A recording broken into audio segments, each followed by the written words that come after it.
ရိတ်ခါတွေမရှိသေးရင်ရိတ်ခါတွေစုထားကြဘုံဘုံတို့ငယ်ငယ်ကဘုံဘုံတို့ရွာမှာ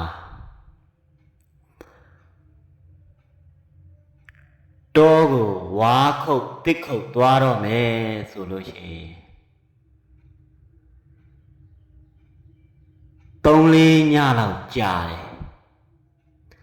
နွားလိမ့်နဲ့သွားရတာတစ်ဖွဲ့သွားပြီဆိုလို့ရှိရင်4-50စီစုပြီးတော့ရွာသွားကြရတာအဲ့ကြလို့ရှိရင်ဟိုမှာအစဉ်ပြေအောင်လို့ဘာလုပ်ကြရလဲဆိုလို့ရှိရင်ရိတ်ခါတွေတေးသေးရှာရှာထည့်ရတယ်ဟိုမှာရေတောက်ဖို့ရေဘူးတွေထည့်ရတယ်ထမင်းချက်စားဖို့အတွက်စံနေစီတွေအိုးတွေထည့်သွားရတာတခါတလေကြတော့ဟိုမှာရိတ်ခါပြက်လို့ဒုက္ခရောက်ရတာရှိတာပေါ့နော်အဲ့ဒီလိုပဲ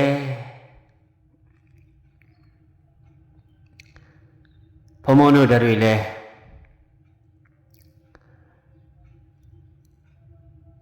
အားလုံးဒကာဒကမအပေါင်းသူတော်ကောင်းတွေရောဘယ်နေရာပဲရောက်အစဉ်ပြေအောင်ယခုတည်းကရိတ်ခါစုထားရမယ်ဘယ်နေရာပဲရောက်ဘယ်ဘဝပဲရောက်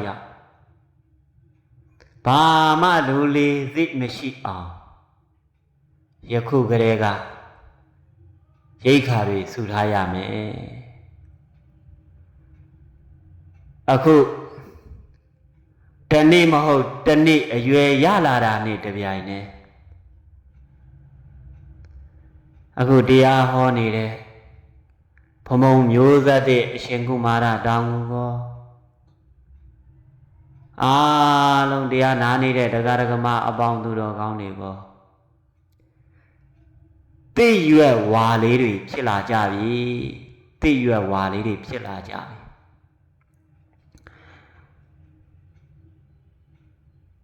တိပေမှာတိရွက်ကလေးတွေဝါနေပြီပေါ့နော်အဲ့ဒီလိုတိရွက်တွေဝါနေပြီဆိုလို့ရှိရင်ဘာဖြစ်လို့လဲလေတိုက်ရင်ဘာလုပ်မလဲကြွေတော့မယ်မကြခင်မှာဟုတ်လားကြွေကြတော့မှာဘယ်ချိန်လေတိုက်မယ်မသိတိုက်တဲ့အချိန်မှာကြွေကြတော့မှာအဲ့ဒီလိုပဲနော်အခုဘုံဘုံတို့ကအားလုံးဒကာဒကမအပေါင်းသူတော်ကောင်းတွေကဘယ်နေ့ဘယ်ချိန်မသိကြဘူးဘယ်ချိန်လေတိုက်ခံရမယ်မသိကြဘူးဘယ်ချိန်ဘယ်နေရာဆိုတာလည်းမသိကြဘူးဟုတ်တယ်နော်သိရွက်ဝါလေးတွေလိုပါပဲလေကလေးတိုးလိုက်လေကလေးတိုက်လိုက်တာနဲ့ဘုံခနဲ့ဆိုကြွေကြလာမှာနော်ကြွေကြသွားမှာကြွေကြသွားမှာအဲ့ဒီတော့တို့တွေတေးသေးချာချာစဉ်းစားကြရမယ်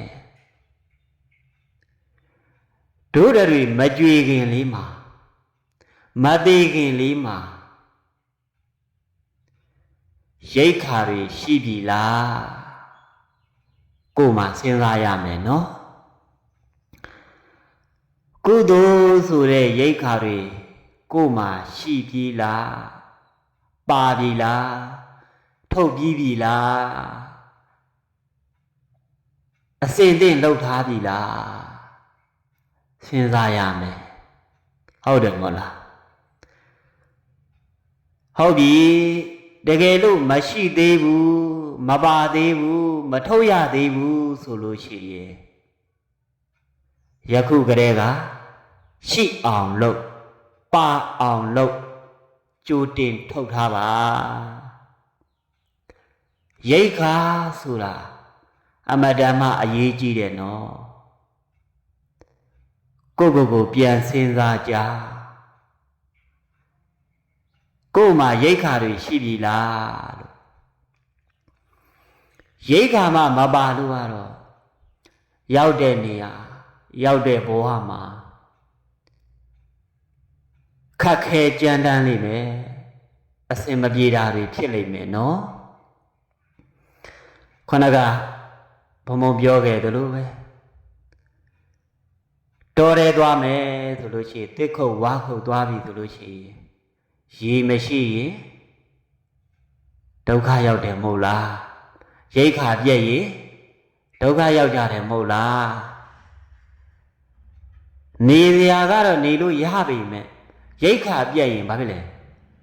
ဒုက္ခရောက်ကြတယ်နော်ဒုက္ခရောက်ကြတယ်အဲ့ဒီတော့ရိတ်ခါကိုတေးသေးချာချာလုံလောက်စုဆောင်းထားဖို့လိုတယ်နော်အားလုံးတခါတခါမှပေါင်းသူတော်ကောင်းတွေလိုတယ်ဒါကြောင့်တို့တွေအားလုံးဘယ်အချိန်ဘယ်နေရာမှာကျွေလွင့်ကြမယ်တည်ကြရမယ်မတည်ကြဘူးနော်အချိန်မရွေနေရာမရွေတည်သွားနိုင်တယ်တစ်ပင်ပေါ်မှာရှိတဲ့သိရွက်ဝါလေးတွေလိုပါပဲ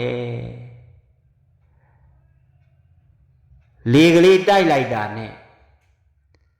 ကြွေကြရမယ်လူဘဝလေးပါအဲ့ဒီတော့ရှင်တန်ရတော်လေးမှာလေလေးမတိုက်ခင်လေးမှာမကြွေလင့်ခွင်လေးမှာနေရတော်လေးမှာကောင်းမှုကုသိုလ်ရိတ်ခါကြီးကိုပြည့်စုံလုံလောက်ရှိအောင်နေစဉ်မပြတ်ကောင်းမှုကုသိုလ်တရားတွေကိုရိတ်ခါတုတ်ကြီးကိုစုထားရမယ်ထုတ်ထားရမယ်အဲ့ဒါကိုလုံးဝမမေ့ကြနဲ့နော်